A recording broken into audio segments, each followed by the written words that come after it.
this afternoon.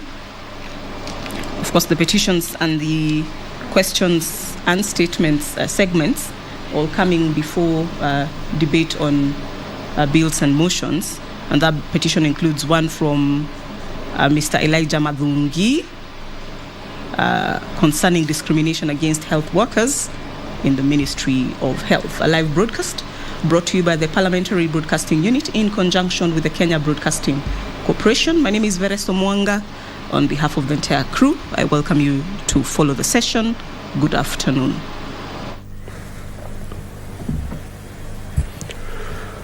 Let us pray. Almighty God, we beseech you to behold with your abundant favor and blessings us, your servants, whom you've been pleased to call to leadership positions in this republic. We seek guidance to treat and consider all matters that shall come under deliberation in so just and faithful a manner as to advance the peace, prosperity, and welfare of our country and of those whose interests you've committed to our charge. Amen.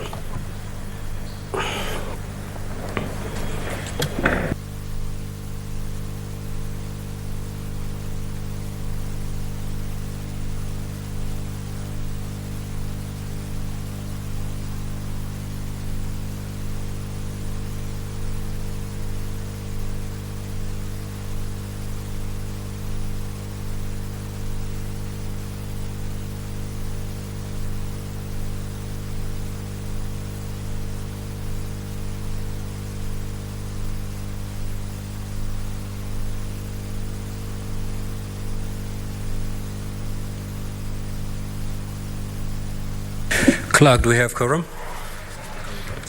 Sergeant at Arms, kindly ring the quorum bell for 10 minutes.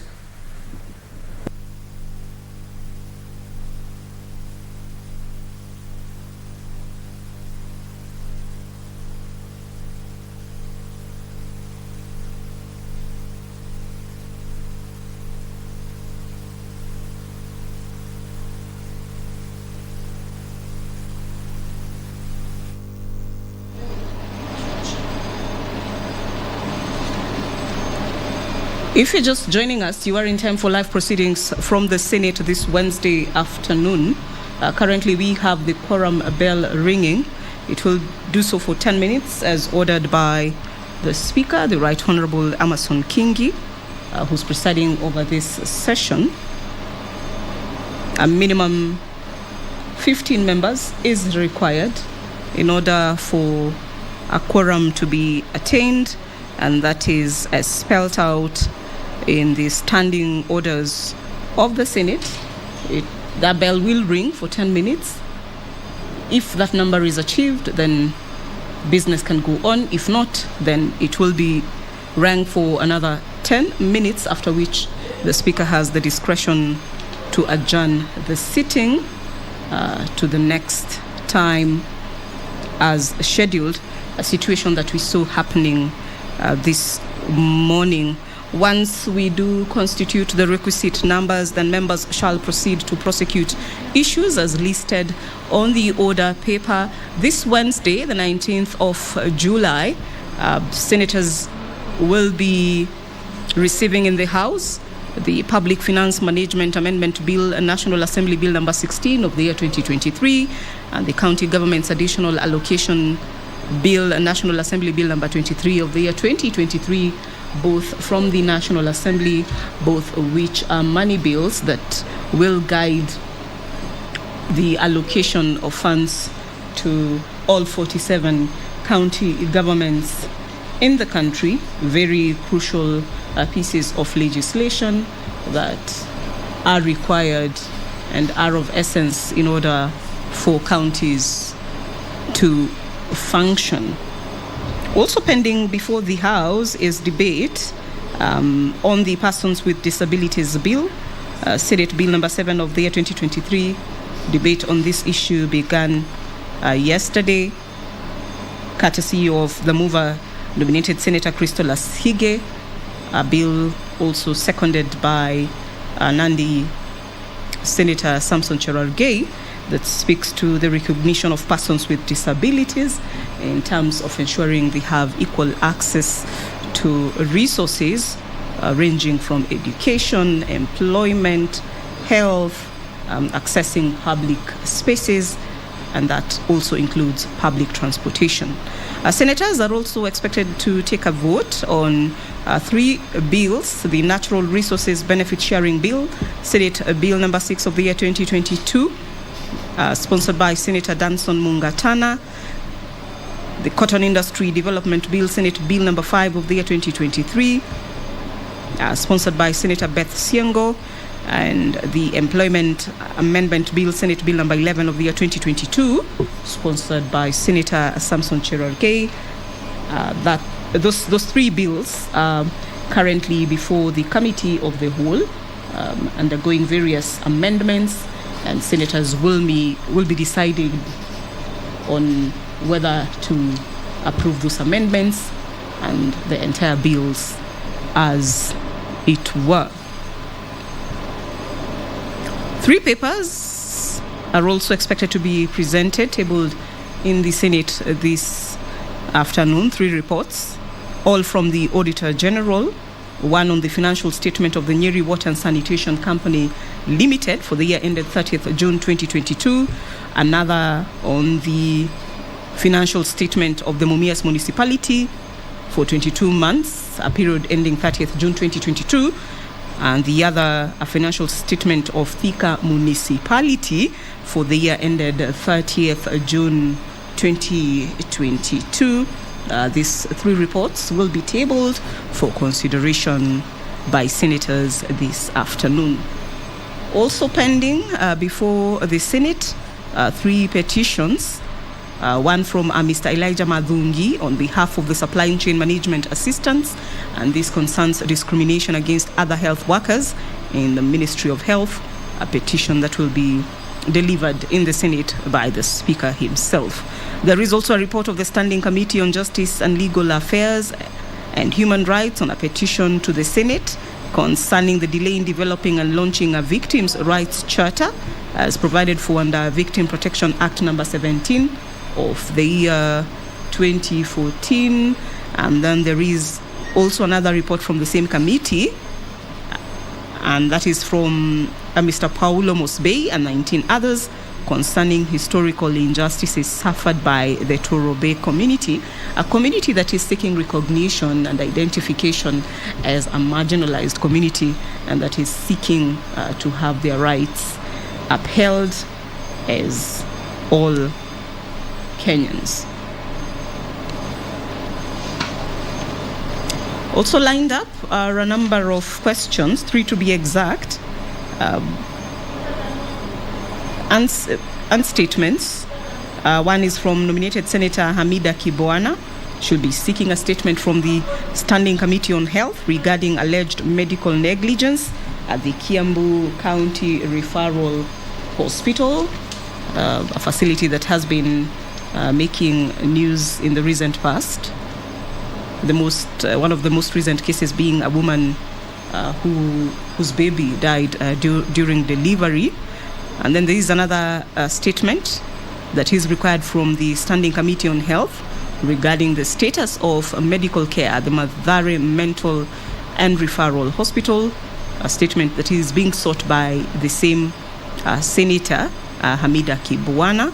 And then nominated Senator Esther Okenyuri will be seeking a statement from the Standing Committee on National Security, Defense and Foreign Relations concerning the boundary delimitation between Kenya and Uganda in Lake Victoria. All those and much, much more are expected in this afternoon's sitting, and that is if a quorum is attained. Remember, 15 members are required, or at least that is what the standing orders require, that they need to be 15 for business to be conducted in the Senate. The quorum bell is still ringing.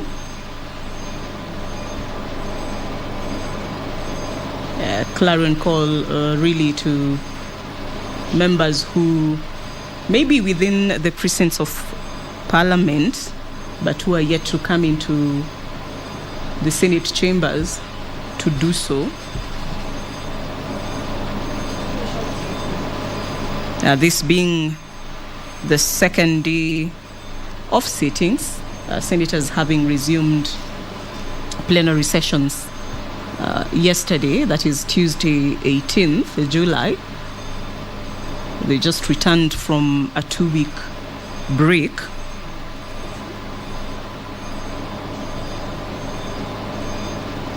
And there is quite a bit that requires their attention.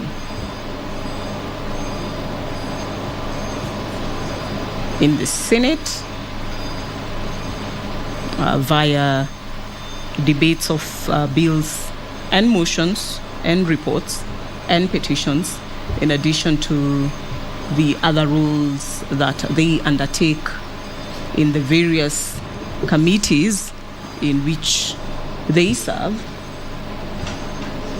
and which also run sessions sometimes concurrently with the plenary sittings.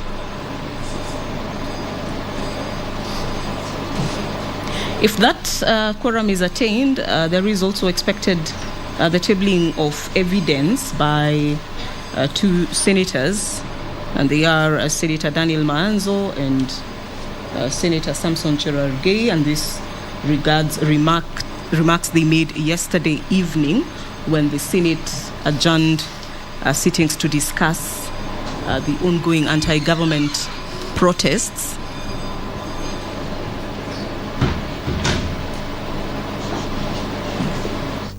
Proceed to ring the quorum bell yet again for 10 minutes.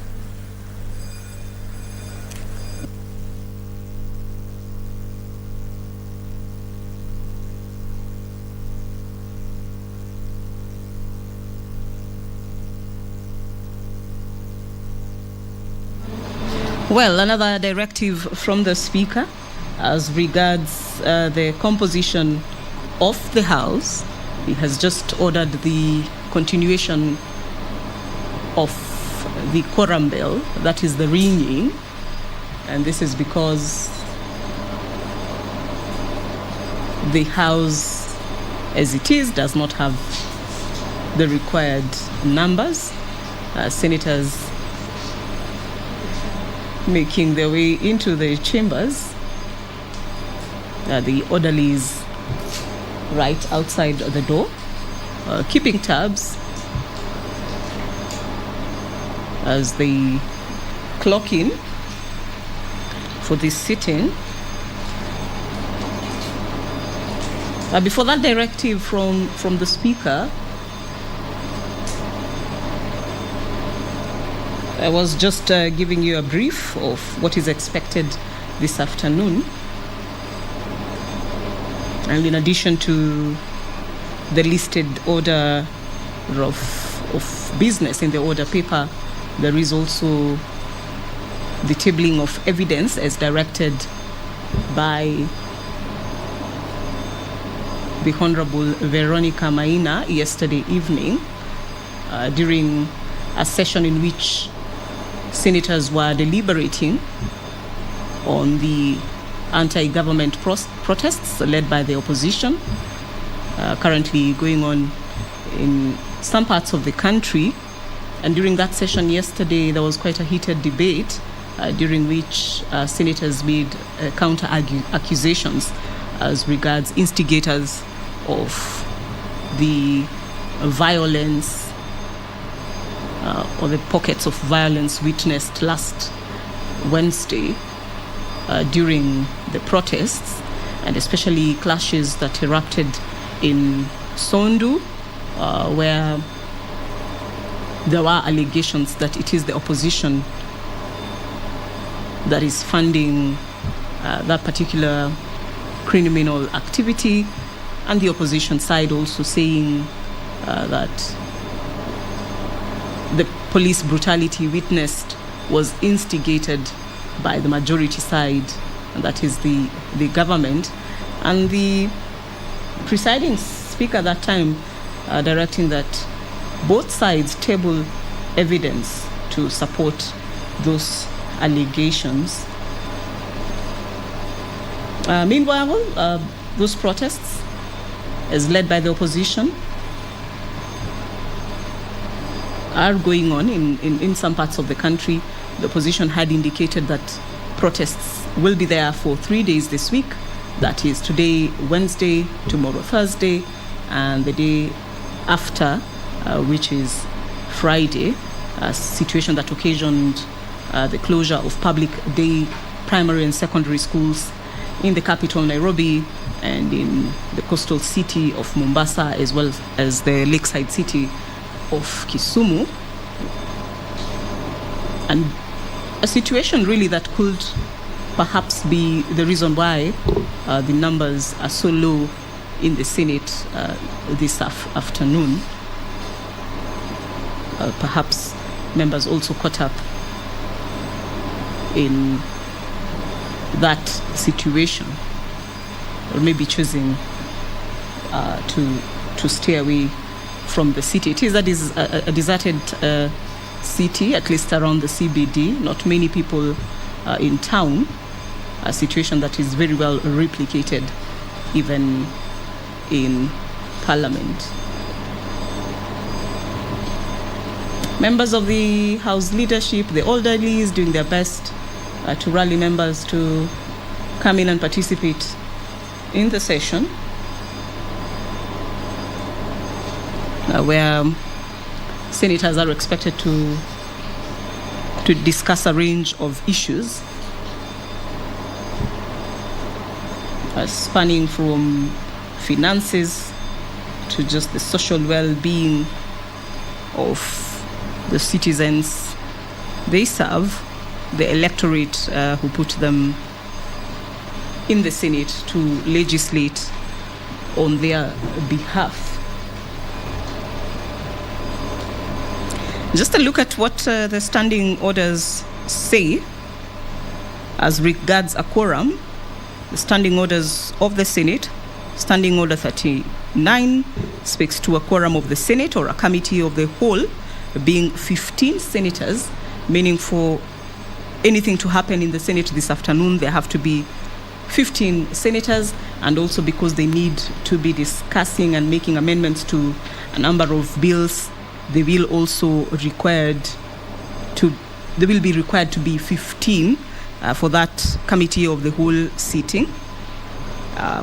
Standing Order 40 says the quorum at commencement of a sitting of the Senate shall be 15, and if there is no quorum present when the chair is taken at the time appointed for a sitting of the Senate, the Speaker shall immediately after the prayer order the bell to be rung for 10 minutes. That has already happened. We are now on the second installment of the 10 minutes bell, which is also provided for in section 42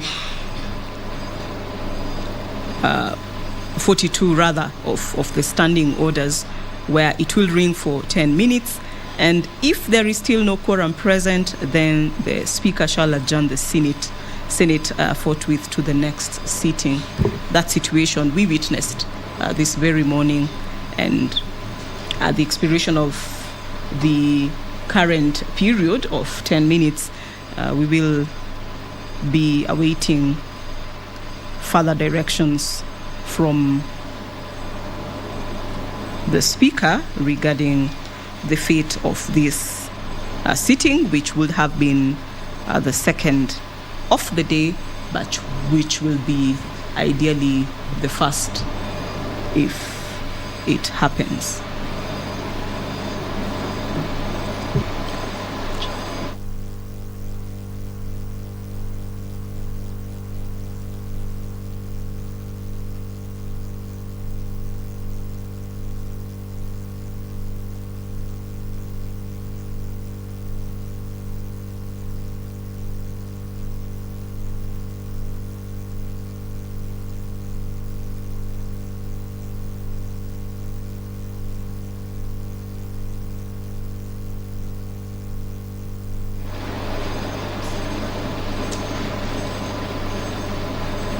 The quorum bell is still ringing. a lack of numbers. It is the situation currently in the Senate on this Wednesday. It is the first Wednesday after they resumed sittings from a 14-day break.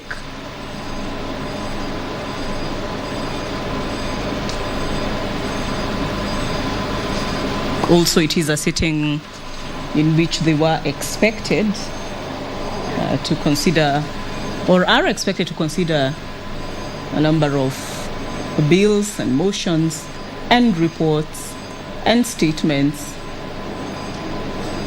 petitions as well.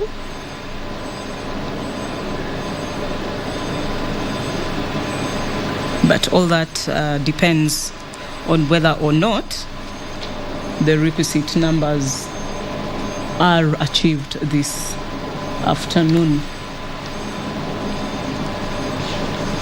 Just a look at some of the bills that are still pending before the Senate. Debate on the Heritage and Museums Bill, Senate Bill number 8 of the year 2023. That speaks to setting up regulation for the management of museums and facilities that are deemed to be custodians of Kenya's heritage. There is the Kenyan Sign Language Bill, Senate Bill number 9 of the year 2023. The Coffee Bill, Senate Bill number 10 of the year 2023. And the Prevention of Livestock and Produce Theft Bill, Senate Bill number 12 of the year 2023. These are three other very, very important draft laws that are awaiting debate in the Senate. The Speaker consulting with the clerk, perhaps just trying to get the way forward.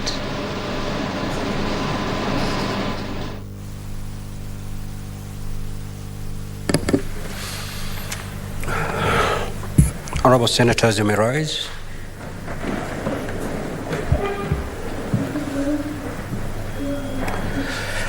There being no quorum, and having rung the bell pursuant to the provisions of Standing Order 42, the Senate stands adjourned until tomorrow, Thursday, 20th July, 2023 at 2:30 p.m.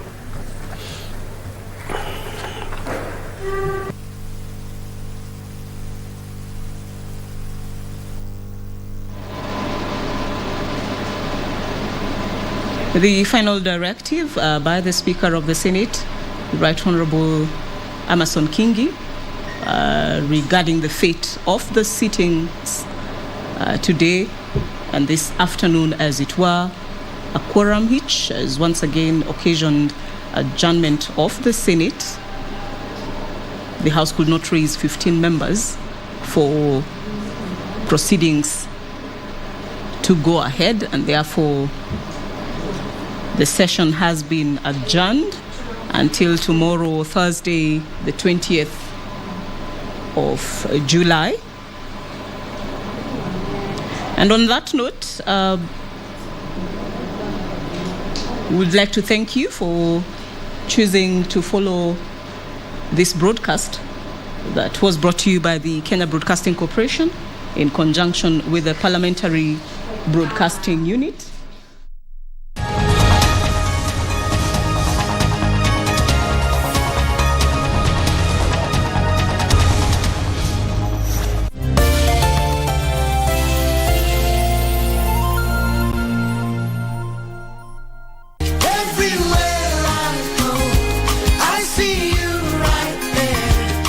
Bad is motive. When you have done something for so long and you forget the main calling. Ni aje Pitson si to do collabo. I said, mbona unataka kudu collabo na mimi? Akaniambia, because when I do a collabo with you, there's no way tunaweza kosa kunominatiwa collabo of the year. Yes. So it became, the motive changed. Do you think like some of these awards walikuwa caught up in politics.